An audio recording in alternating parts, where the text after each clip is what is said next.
Today we have 5 million refugees, so-called. UNRWA, if their budget today is standing on $650 million, and the one that funds UNRWA is not the Arab nations, is the United States. In June last year, the United States gave another $123 million to UNRWA. While the UN Refugee Agency, the one that deals with all the refugees, is slowly settling all the tens of millions of refugees from World War II and almost diminishing the problem, UNRWA is just increasing the problem. The regular agency has 68 workers. UNRWA has 27,000 workers. The regular agency has a small budget of a few $1 million. UNRWA sits on $650 million. And this is so-called the refugee problem. And it's not going to go away. It's not going to go away as long as we keep feeding UNRWA, as long as the United States funding UNRWA. And here's again, UNRWA, their school, their systems, is inciting the refugees to hate Israel. They keep drilling them that Israel is the problem, that one day in the future, they all will go back to their home, sit in the houses of the Jews, not in the West Bank, not in Gaza, in Tel Aviv, in Haifa, in Tiberias. This is the real obstacle of peace. If you cut the funding to UNRWA, you not only cut the funding to terrorism, you take off this obstacle of peace.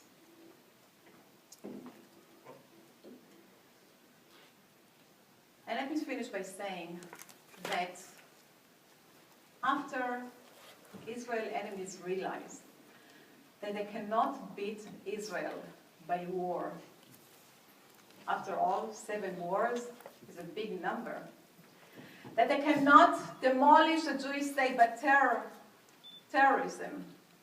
They did kill 1,200 people in the past decade through waves of terrorism against us.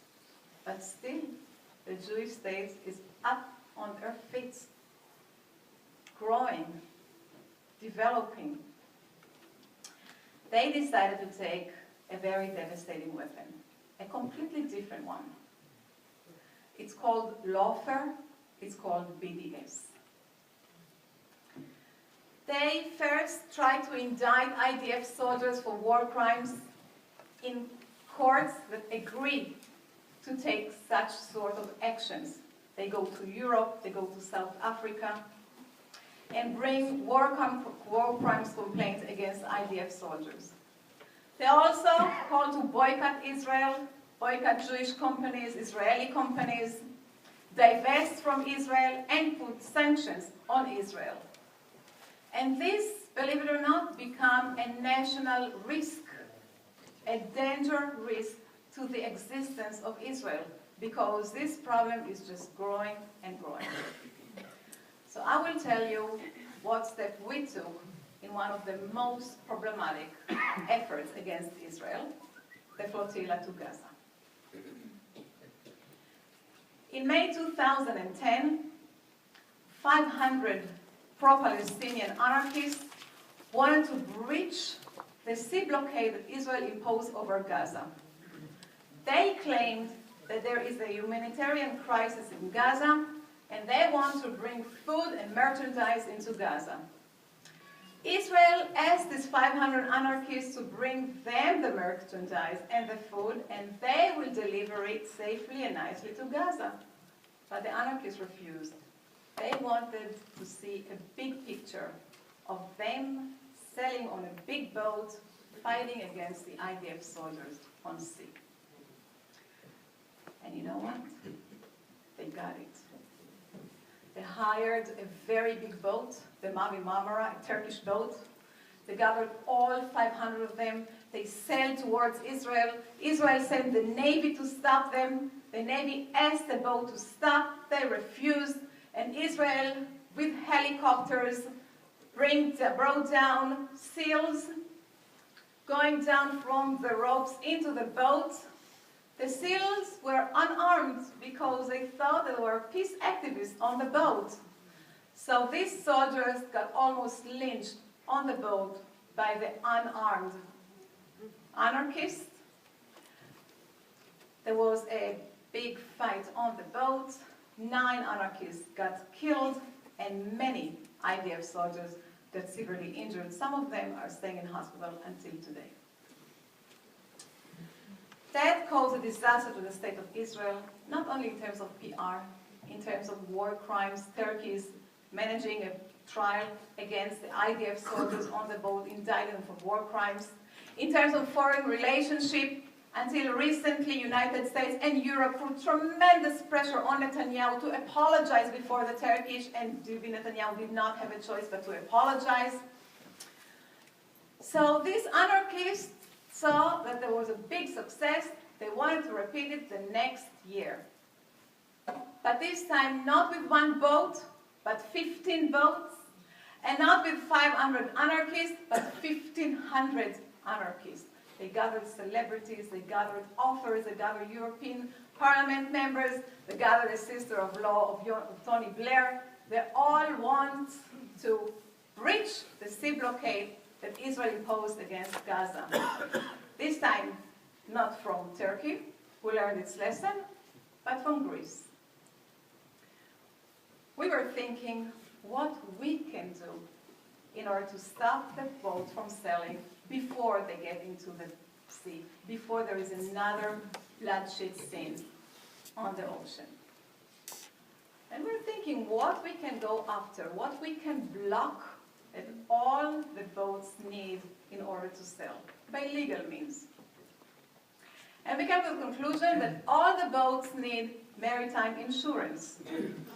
No boat will sail without maritime insurance, and no port will agree to let the boat sail without insurance.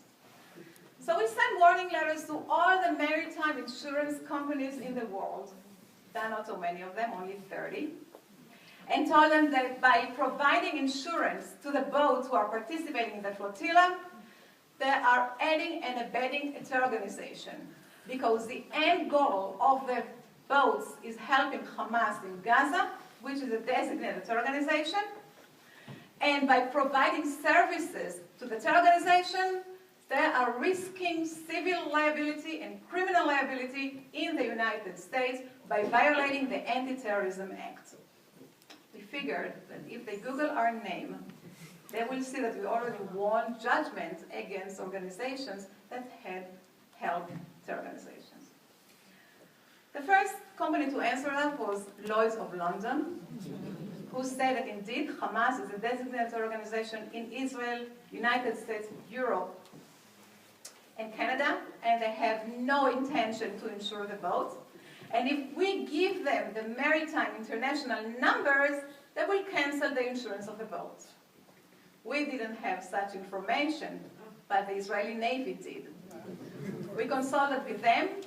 They gave us some of the numbers they knew, because you have to remember, what the anarchists did was buying boats in Indonesia, in Thailand, in Singapore, bringing the boats to Delaware, registering them under a different name, like the Audacity of Hope, like Peace for the Middle East, Free Gaza. But the only authentic thing that remained was the Maritime International number. We gave them to the insurance companies, and a couple of days later we hear that 6 of the boats are pulling out of the flotilla because lack of insurance. Then we went after their satellite communication services. All the boats have GPS, they have internet connection, they have phone lines, they have media coverage. We just were concerned who provides this type of communication services. So once again, we consulted with the Israeli Navy, who told us that luckily, in the Middle East, there is only one company to provide these services. It's called Inmarsat. It sits in Dubai, but they have offices in London and Miami. So we warned Inmarsat as well, but Inmarsat refused to answer us. So we took them to court. We filed an injunction against Inmarsat in the court in Miami.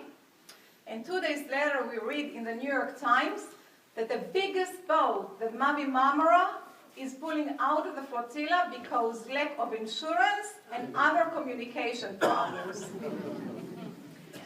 Then we got Rick Perry, the governor of Texas, before he ran to presidency, who asked us what he can do in order to help. He followed the work of our organization, and he offered his assistance. We asked him to send a letter to the Attorney General of the United States asking him why he's not indicting the one who fundraising for the flotilla on the land of the United States. Because raise funds for such an hostile act considered to be a violation of the Neutrality Act. The Neutrality Act is a very old law. It was legislated in 1789. It basically prohibits American citizens or anyone to raise funds or to participate in a hostile state against a friendly state to the United States. And in particular, it says that it prohibits taking part in a flotilla against a friendly state to the United States. Israel is a friendly state. He sent the letter, and finally we reached a law firm in Greece asking them what violation these boats are committing according to the Greek law. And they told us, you know what? Every boat that leaves a Greek port has to fill up a voyage form. And in the form they have to say what port they are leaving and what port they are going to. And if you tell us that there is no port in Gaza, and it's a violation of the international law to sail to Gaza because of the sea blockade that Israel legally imposed there, there is no chance they're going to put Gaza as their destination. So we asked them to approach the port authority in Greece and go on each and every boat and see if they have insurance, if they have satellite communication services, if they're fit to sail, and to check their voyage form. The port authorities went and checked each and every boat and found out that they all filled up in their form Alexandria as their destination. This is a fraud on the port authorities in Greece. So they impounded all the boats, didn't let anybody of them leave the port, to the extent that the anarchists who organized this flotilla had a press conference saying that because of this lawfare organization, Shurak Hadin from Tel Aviv, who spreads lies against them, they don't have a choice but to cancel the flotilla.